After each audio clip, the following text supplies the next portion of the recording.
Pixel. Ladies and gentlemen, my name is the Grunting Pixel, and today I'd like to talk about Call of Duty Black Ops 3. I just recently got some hands-on time with the beta, and I wanted to give you guys my impressions on it. A little bit of disclosure right off the beginning, I had no intention on playing or buying this game. It looks cool, but it looks exactly like the Call of Duty that Call of Duty's been for the past 4 games, and I just really didn't intrigue me in any significant way to make me care about the game at all. Call of Duty's annualization has pretty much bastardized the franchise for me to where it's still a totally competent and good shooter, but it's been just shoved in my face time and time and time again with no real meaningful changes to the game and the gameplay. Just a couple new weapons, a couple new maps, maybe you could jump twice instead of once this time, and maybe this kill streak is controlled versus not controlled. It's always felt the same to me. So because of that, I really didn't have much intention, or any intention at all, on picking the game up. But when the beta, which I'm assuming is open now at this point, was offered to me through Steam, I figured, what the hell, why not give it a shot? It's free, takes 20 minutes to download, 30 minutes to download. I can jump in, see if it's got anything new, and jump on out. So that's exactly what I did, and that's what this is now. The last bit of disclosure that I want to get out of the way is that I haven't spent a crazy amount of time in this game. I don't know exactly how long it was, but I've only played for a couple of hours. Nothing too crazy, but fortunately or unfortunately, depending on how you feel about it, I feel like I don't need to play anymore to adequately describe my experiences and what I think of it. It's still Call of Duty. If you played Advanced Warfare, you've played this game. If you played Call of Duty Ghosts, you played this game, except you can't run on walls. There's not a lot different here. There's a little bit of things to kind of keep the formula fresh, maybe for some people, but to me, it felt like the same game in both good and bad ways.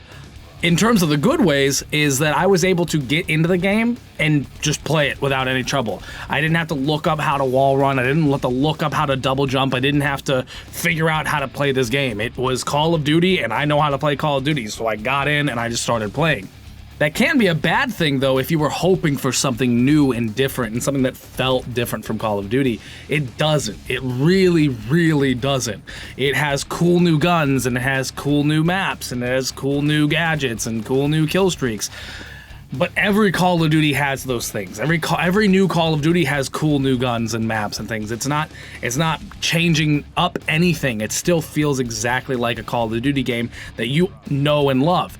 And that can be a great thing for you. If that's exactly what you wanted and you just wanted some new guns, some new maps, and a new progression system to run through, then this game is going to be perfect for you. But if you've played these games since the second game came out with the launch of the Xbox 360, and you've been playing every iteration from then on, you're probably burnt out. And that's indicative by the sales of Call of Duty. Even though Advanced Warfare sold really well, it's still down from what Call of Duty's peak was, and obviously the peak is going to be the peak, but it's still going down, and who knows what'll happen for Black Ops 3 with that regard. It might continue to fluctuate downwards. I know that I won't be purchasing Black Ops 3, but before I get too much into that, let me continue explaining my impressions of the game. So like I said, my initial impressions are that it feels like a Call of Duty game. The new running and jumping and wall running and system and all that stuff. Let me redo that. Ouch. So with my initial impressions of the game is that it's good, it's fun. The wall running is cool and really fluid, and it feels right. The double jumps are nice. They feel very similar to Advanced Warfare's boosts. The new Destiny, and I hate to call it that, but Destiny-like super abilities are cool? Question mark? They seem like they were trying to do something new, and maybe they were inspired by Destiny, maybe they weren't. You never know with developers how early they had these ideas, but it has some very similarities to what Destiny was trying to do, but I feel like these guys haven't done it quite as well. Most of them are guns. Most of the super, I'm gonna call them supers, I don't know what they're actually called, are guns. There's the one guy who basically does the Titan Slam, where he puts two fucking, I guess they're explosive blades into the ground and it kills people, but they don't add much to the game. They feel like guns. It's like they wanted you to have this new ability, and the new ability is to use guns. But you already use guns. In Destiny, when you have a super, I'm gonna jump up in the air and I'm gonna throw fucking void galaxies at you that's gonna explode. You don't do that in any other time except for when you super. You don't pull out a blade and start teleporting around the map, zooping around, one-shotting enemies when you use a super in this game. You don't jump up in the air. Well, I guess you technically do jump up in the air and slam down, so they have the Titan one down, but at least that one feels different. But as the other ones, it's just guns. So what they've basically done is they've said, we have guns, we're also going to give you guns, and it's going to be a cool new feature by making it the caveat that you only use it sometimes, and it doesn't feel different enough. When I get that, your super is ready in Destiny, I'm like, oh man, I'm about to fucking slam on somebody and they are gonna die. But in this game, it's just like, your template is ready, and I'm just like, I guess I'm gonna pull out a bow now, even though I've probably equipped a bow in a Call of Duty game before. Like, it just doesn't feel epic and awesome and super enough, and I'm glad, because there's a lot of people, myself included, who thinks that the Destiny supers are really cool in PvE, but they're really fucking annoying in PvP. It feels cheap to die in that way, and I know that Bungie has tried to steer away from the competitive scene. I think that there was a interview where one of the heads of Bungie says, you know, that everybody takes the PvP too seriously and they should really just chillax and stuff like that. So that's Destiny, that's a whole other thing. But either way, is they don't feel distinguished enough. I don't feel like I'm doing something new when I get that ability in Black Ops 3. I don't feel like I'm getting something new. I feel like, oh hey, that gun is reloaded now. It just took 5 minutes. Like, it's a weird thing. It's cool, but it's weird. It's serviceable, but nothing fantastic, nothing remarkable. Now, I keep saying that this game feels like a Call of Duty game, and it's because it really does. If you want to know exactly how this game plays, take Black Ops 2 and take Black Ops 2 and Advanced Warfare and make them have a baby. That is literally exactly what this game is. The cool things about Black Ops 2, the cool things about Advanced Warfare, put them together with a little bit of Titanfall in there with your wall running, and there you go. You have this game. Again, not bad. It's cool that they're, trying to mix it up a little bit, but it's not changing the formula in any crazy, substantial way. My voice is just breaking there. It's just taking Call of Duty and just tweaking it a little bit, which, again, if it ain't broke, don't fix it, I guess. But if you had nothing but chocolate cake for, what has it been now, almost 10 years, probably even more, I don't even know. Eventually, you're going to get sick of chocolate cake, and you're going to want some other flavors. Now, as for gameplay, it's good. It's great. Call of Duty has always done great gameplay. They've had some weird tactics and ways that you can play the game that have kind of persisted. Call of Duty's always been about the fast, in-your-face, almost arena-like, really fast time to kill, quick scoping, drop shotting, sprinting, grenade spamming, this, that, the other, explosions, kill as many people as you can before you die from a spawn kill or something. And it's fun. It's fun, chaotic gameplay, but it's the same fun, chaotic gameplay that you've been playing forever. But with this fun, chaotic gameplay comes some serious downsides. Anybody who's played a Call of Duty game, especially some of the older ones, knows that drop shotting is a very popular tactic, if you can call it a tactic, and it is very, very, very prevalent in this game. I think that they have done some interesting ways of kind of trying to solve drop shotting in the past, but in this game it looks like they've made no attempt to stop drop shotting, and I can safely say that I was probably killed 1 out of 4 times by a drop shotter.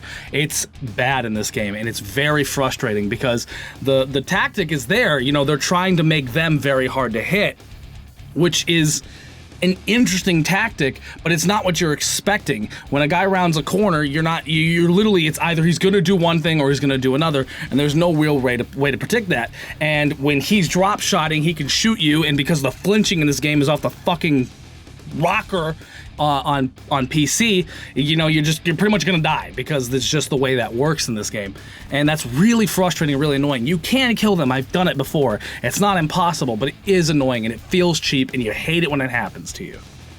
Spawn killing is also back with a freaking vengeance in this game, and holy crap, is it back and bad.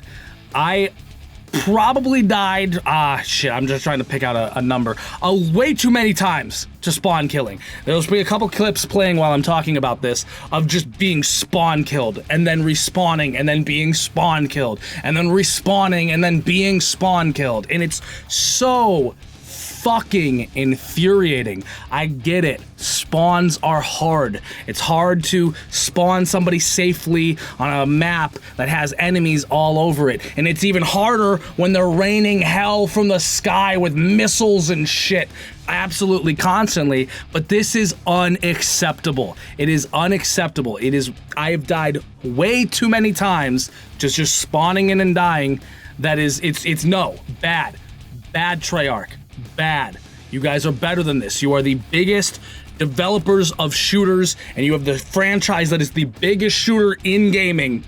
I expect better from you, and I am not alone. We expect better from this franchise. It is ruining the beta for me. I literally don't want to play this game anymore, not only because I've already felt like I played the game before, but I can't go 10 feet without being drop shot or spawn killed. It's not fun, and it needs to be addressed. Now, one of the things that people are really curious about, because I think this is the first Call of Duty with dedicated servers. Maybe Advanced Warfare had them. I don't know. I've played these games, but I didn't tear into them because, again, I felt like I played them and it just I fell out of them really quickly. But either way, a lot of people have been hoping that the lag would be fixed with the introduction of these dedicated servers. With my time playing, I didn't notice any significant lag, but I also didn't notice any significant improvement. There's something about Call of Duty that just feels just ever so slightly sluggish. The movement's fast and the gunplay's cool and everything, but there's just something about it where it always just feels like it's just a little bit off, and that doesn't seem to have been changed in this beta. Maybe in the final version they'll iron it out a little bit more, get a little more responsive, but if you were expecting it to be like, holy crap, way fast, super responsive, super awesome, you'll never even know what hit you, that's how good it is, improvement, you're not gonna get that. It's not bad. I didn't ever go like, what the hell is all this lag? But I never went like, man, there's really not any lag. This is kind of impressive. So I don't know what that says. I might be missing it. Maybe it's way better for you. Maybe I just got in a server that was really close, or really far, and it had a little bit of latency between everything. I don't know the answer, but I do know that it's not bad. The lag isn't bad, but it's also not great. It doesn't have really super snappy fluid responsiveness. One of the other things that I had a problem with this game, and I'm sure that maybe it'll be optimized before the game came out, is I was getting some serious hitching occasionally. I capped my frame rate while playing this game, you can see it up on the upper right hand corner, to 90, and there will be several times where it'll be 90, 90, 90, 90, 20, 90, and when it drops down to 20, the entire game just grinds to a halt because your sensitivity is linked with your frame rate. You fucking miss all your shots or whatever, or you look in a weird direction, you come out of it like you went through a fucking vortex into hell, a brick wall vortex, and really annoying, really bad, happened far too often. I'm sure it's a streaming issue from the information from the hard drive to the game, but it shouldn't be because I'm running this off an SSD. So not sure, maybe there's something loading in, something's happening, I don't know what it is, but something's happening and it hitches, and it is very annoying, very frustrating, and way too prevalent. Now, I seem like I might be shitting on this game, and it's probably because I am, and I don't want to. I don't want you guys to think that it's bad. It is a fine game, and if anything, there's actually a thing that I really liked about the game, and that is that the sound design, I don't know if it's crazy improved over I want to say successors, but that's not right. Maybe it's right. The previous titles, it seems better now. Like, the sound in this game is actually really good. When an explosion happens in the distance, it really sounds like it happens to it in the distance, and gunfire sounds like it's happening in the distance. And when it's up in front of you, it sounds powy and snappy and very in your face. It sounds really good, and the game looks really fucking pretty. Is it the best looking video game in the history of life? Absolutely not. Are people gonna look at this game and use it on their lists of this is what next gen graphics looks like? Absolutely not. but it is jam fucking packed with detail, and that was really impressive and cool to see. It's not going to blow your mind in terms of how realistic it looks, but it will blow your mind into how much detail and attention they put into it, and how good the lighting looks, and how good the art style is, and how everything looks nice and pretty and cool. It's very, very impressive. It was actually really surprising, because Call of Duty has always been pretty good in terms of graphics, but they've never been anything that blows your mind. And while this, again, doesn't blow your mind, it is more of a step up than I was expecting from a Call of Duty title. At the end of the day, if you like Call of Duty and you want more Call of Duty, you should be buying Black Ops 3. Because it's more Call of Duty, and it's good Call of Duty. There are some problems with it, but really, my main complaint is that it's more of the same, and that shouldn't be something that I complain about. It's people want Call of Duty, so they're giving them Call of Duty. That makes sense. If you don't want Call of Duty, or you want Call of Duty but different, you're not gonna get that here. Obviously, you wouldn't get not Call of Duty here, but if you were hoping for something a little fresher, Battlefield series, and I don't want to bring this up because you know how much the Call of Duty and Battlefield series community hate each other. But with the Battlefield series, for the most part, their games feel a little bit more different, in my opinion. They don't come out as often, except it looks like they're trying to annualize it, which is pissing me off. But they don't come as often, and they feel different. To me, Bad Company 2 feels a bit different than Battlefield 3, and Battlefield 3 feels different from Battlefield 4. Not by any mind-blowing amount, but by a significantly more amount than I feel like Call of Duty has. And Battlefield gives you time to, recuperate, or hey, have in the past. Play the game, get out of it, and then energize yourself and get pumped for a new one. Where Call of Duty is just like, you buy this game and then you'll play it for 3 months, but that's okay. Just wait another 9 more and you'll get the same game again, a little bit tweaked. And it's fine. If that's what you want and that's what you're looking for, then that is exactly what you're going to get. It is a very competent, fun shooter. And it's great. It does a great job at being that. But if you want something new, you want something different, you were hoping that this was going to be something more along the lines of Advanced Warfare, where it was a lot more different than the previous Call of Duty titles, you're probably going to be left disappointed. So let me know what you guys think. Have you played the beta? Have you had a chance to get your hands on it? Did you like it? Did you not like it? What are the things you did like? What are the things you didn't like? Does it feel new? Does it feel old? Feel more of the same? Let me know in the comments down below. My name has been the Grunting Pixel. You guys have been the audience. Thank you guys so much for watching. And I will see you guys in the next episode.